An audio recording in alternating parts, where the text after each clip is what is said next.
We live in a world that is volatile, uncertain, complex, and ambiguous.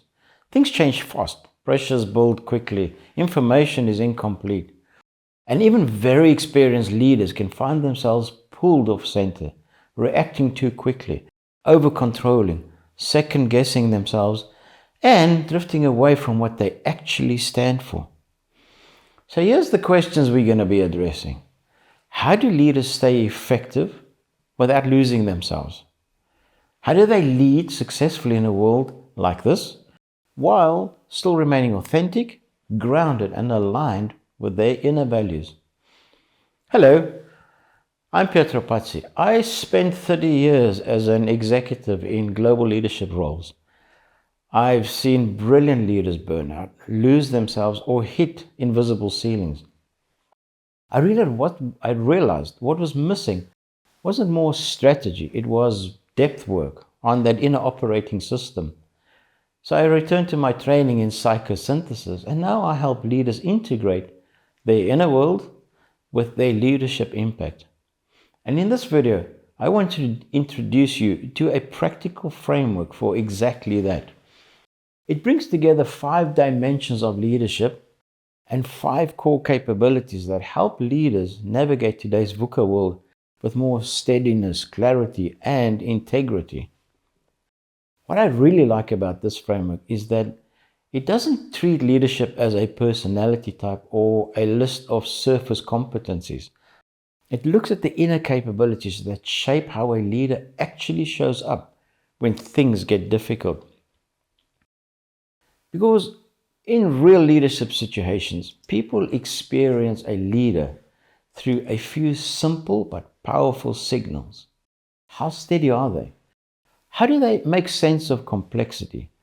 How do they treat people when tension rises? Can they create shared commitment? And can they turn decisions into outcomes that actually stick? That's where the framework becomes incredibly practical. In a VUCA world, leaders don't need more technique. They need a stable center. They need groundedness under uncertainty, the ability to see the whole system under complexity, and the maturity to hold tension without collapsing into fear or reactivity. So in this first video of 6, I'm going to introduce you to the full map, the 5 dimensions, the 5 capabilities, and right near the end, I'll show you the key idea that makes this framework especially useful. While all capabilities are activated in whole leaders, not every capability matters equally in every dimension.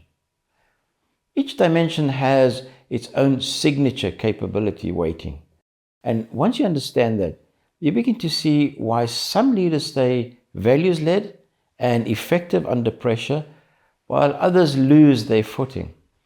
And by the end of this video, you'll have a clearer way of thinking about leadership in our current world, that not only performance alone, but as maturity, congruence, and the ability to lead from your values when conditions get hard.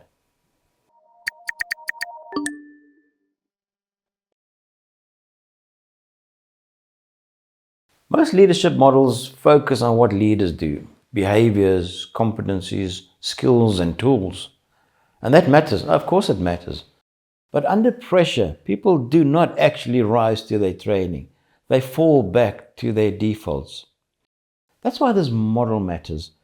It asks a deeper question. What inner operating system allows a leader to stay centered and effective when things get hard? That's especially important for senior leaders, because the higher you go, the less leadership is about personal brilliance, and the more it becomes about influence, judgment, trust, and collective movement. Roger Evans developed the 5 leadership dimensions framework. He explained that each builds on the previous dimension, and that a great leader has reached maturity in all 5.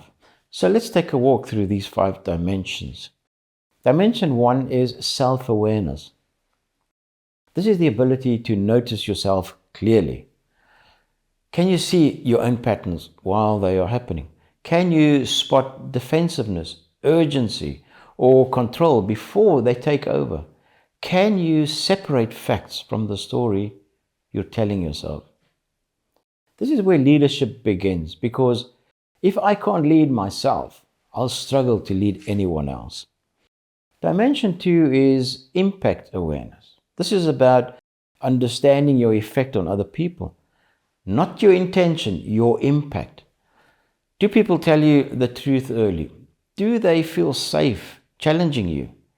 Can you stay direct and connected in conflict? This dimension is about trust, candor, and healthy tension. Dimension 3 is systems awareness. This is about the ability to see the bigger picture. Not just the person, not just the problem, the system. What is the team rewarding? What patterns keep repeating? Where are the hidden bottlenecks, incentives, or power dynamics? A leader strong in this dimension stops treating every reoccurring issue as a people problem and starts seeing systems forces.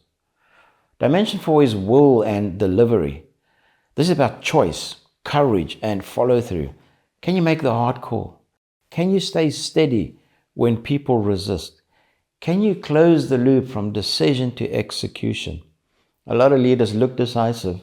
Fewer actually deliver cleanly under pressure. Dimension 5 is mobilizing support. This is the ability to scale leadership beyond yourself. Can you ask for help early? Can you delegate real authority? Can you create movement through others instead of becoming the bottleneck? This dimension matters more than most leaders realize, because at a certain point, leadership is not about doing more yourself. It's about building a system that can move without you pushing every part of it.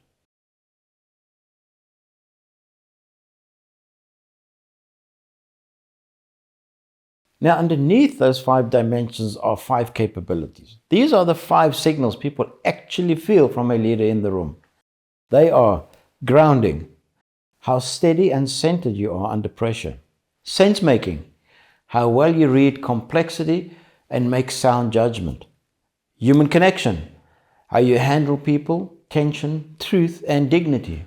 Alignment, how you create shared ownership, clarity, and commitment.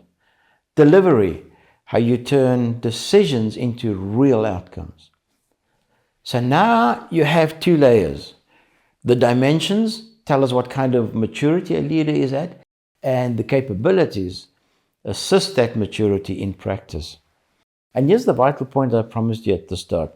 Not every capability matters equally in every dimension. That's what makes this model so useful. Self-awareness is powered mainly by grounding and sense-making. Impact awareness depends mostly on human connection and alignment. Systems awareness is driven mainly in sense-making. Will and delivery lean most heavily on delivery. And mobilizing support depends strongly on alignment and human connection. That may sound subtle, but it changes everything, because now leadership challenges become diagnosable.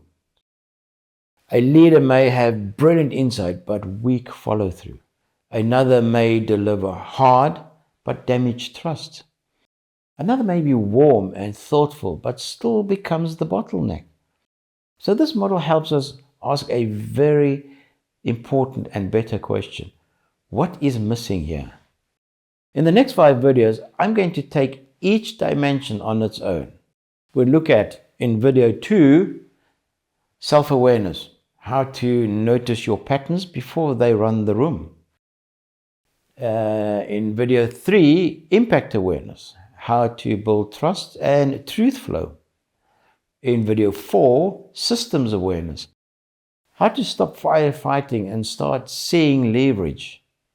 In video 5, will and delivery, how to make decisions stick under resistance. In video 6, mobilizing support, how to stop being the bottlenecks and scale leadership through others. So this first video is really your map. and the next 5 will help you walk the ground. If this perspective speaks to you and you want to upgrade your leadership operating system, explore my depth leadership coaching at pietropazzi.com. You can also book a 30-minute complimentary exploratory chat with me. You'll find both links in the description below.